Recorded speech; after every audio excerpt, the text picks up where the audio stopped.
കരിന്തേളുകൾ അഥവാ Asian forest scorpions പ്രധാനമായും കാണപ്പെടുന്നത് തെക്കുകിഴക്കൻ ഏഷ്യയിലെ വനങ്ങളിലാണ്. എന്നാൽ നമ്മുടെ കേരളത്തിലും പ്രത്യേകിച്ച് പശ്ചിമഘട്ട മലനിരകളിലും റബ്ബർ തോട്ടങ്ങളിലും ഈർപ്പമുള്ള പാറയിടുക്കുകളിലുമൊക്കെ ഈ കരിന്തേളുകളെ ധാരാളമായി കാണാൻ സാധിക്കും.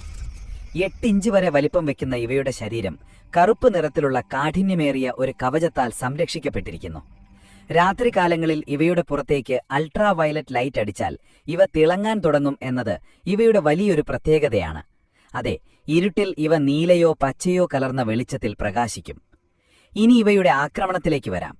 കരിന്തേളുകൾ ഇരയെ പിടികൂടാൻ വിഷത്തേക്കാൾ കൂടുതൽ ഉപയോഗിക്കുന്നത് ഇവയുടെ ശക്തമായ കൊടുക്കുകളാണ്. എന്നാൽ ശത്രുക്കളിൽ നിന്ന് രക്ഷപ്പെടാൻ ഇവ തങ്ങളുടെ വാലിലെ കൊടുക്കുപയോഗിച്ച് സൂചി കുത്തുന്നതുപോലെ അതിവേഗത്തിൽ കുത്തി വിഷം ശരീരത്തിലേക്ക് കയറ്റുന്നു. കരിന്തേളിനെ കുത്തേറ്റാൻ കഠിനമായ വേദനയും നീറ്റലുമുണ്ടാകും. കുത്തേറ്റ ഭാഗം ചുവന്ന് തടിക്കുകയും കനത്ത പുകച്ചിൽ അനുഭവപ്പെടുകയും ചെയ്യും.